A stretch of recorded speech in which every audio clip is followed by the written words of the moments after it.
We now move on to Vaakshakthi, the power of words. This is the power of words, which is a power bestowed on us by existence. Whatever you utter will happen. The reason why we are taking this topic now is that Vaakshakthi happens with completion. Vaakshakthi or power of words happens when you live integrity, which is one of the four tattvas or truths, the essence of the four Vedas. This is the period of time when your baby is able to hear as its auditory apparatus is fully formed and functioning. The only sense organ which is functioning well, and at this period of gestation, it is the auditory apparatus. So the baby in the womb has no other distractions and hence is all ears to any word and thought uttered by the parents. So what we need to do is actually discover a peak performance, our peak performance and the expression of the four powers. The expression of power of words, thinking, feeling and living happens when you live the four principles as a natural flow of life. Please understand, these four principles of integrity, authenticity, responsibility and enriching others and yourself, these four principles exist in our very DNA. When these four principles are lived, the seed becomes a tree. Man realizes his potential. As on now, man is only a possibility. Only with these four principles, when it becomes a reality, you experience your actuality.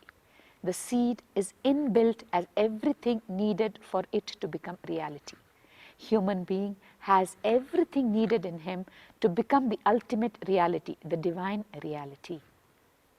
These four principles, the spiritual principles, continuously inspire, exert, make you experience your ultimate potentiality and your possibility. As I said, the DNA, the very structure with which human consciousness is built, the natural law of human life, in Sanskrit we use the word dhamma, are these four principles.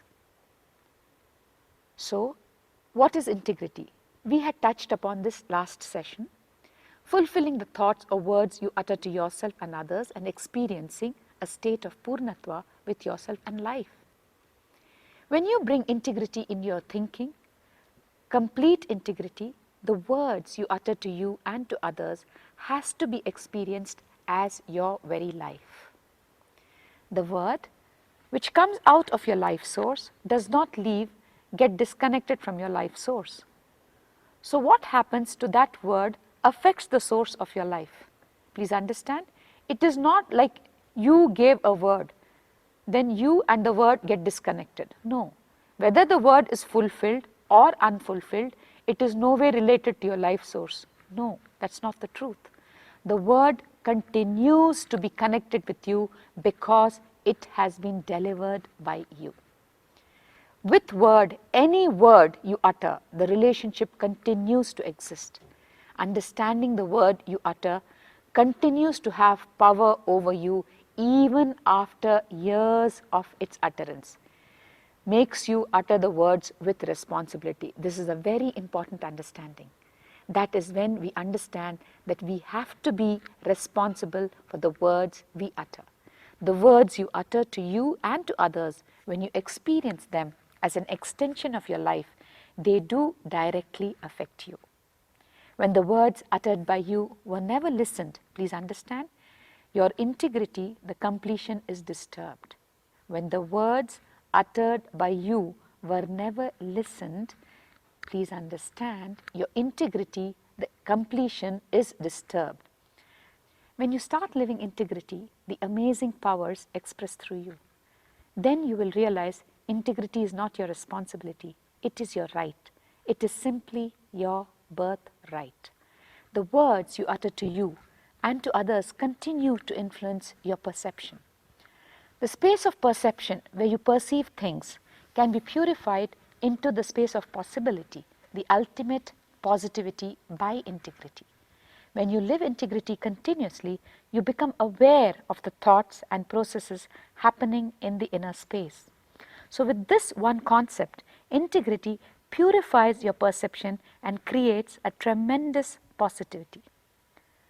So with this, we now move on for understanding what the Swapurnatva Kriya is and completing with yourself in the mirror or otherwise, and reclaiming that incomplete part of you is what is the process of completion. With this, we move on to a completely different concept about understanding how water is a powerful medium to transmit emotions. Water has been scientifically proven by Professor Masaru Emoto to be a very good medium to conduct emotions. His experiments on water showed that crystallographic studies of water exposed to different emotions revealed different types of crystals. The most beautiful and divine crystals were produced with the emotions of love and gratitude. The worst of the crystals, which were ghost-like, were seen with lower emotions. Well, as the fetus is in the womb and it's 90% water and also surrounded by water, it becomes a strong potential medium to receive both the good and the bad emotions. Hence, the requirement of absolute awareness of the quality of input into the baby. We will be introducing the mantra chanting called the Mantra Pushpam. Mantra Pushpam is a Vedic chant which has been taken from the Taittiriya Aranyaka and invokes water. This chant is specially meant to be chanted by pregnant women and those wanting to become pregnant. The script of the chant will be provided to you, and the chant itself will be provided to you, and this needs to be chanted every day by the couple on empty stomach.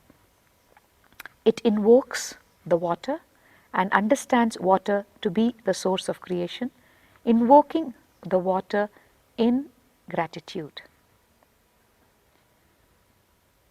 Let's welcome the state of pregnancy and all that comes along with it. It's very important to do that. Know that pregnancy is a physiological event. It needs to be very clearly understood by every pregnant woman that she is equipped very well within to handle all the changes happening in her during pregnancy. The vomiting, the pain in the hips, the back, the pelvic joints, the stretch marks across the abdomen, the deep pigmentation, the weight gain, the mood swing, the extra sleepiness, then the varicose veins, all of it is a common happening during pregnancy. At a deeper level, these changes need to flow in her without any resistance for the ultimate beautiful outcome.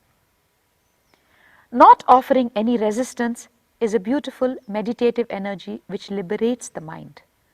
The tremendous knowledge that comes to her is that her mind only is posing resistance, and dropping the negative thoughts is within her reach only.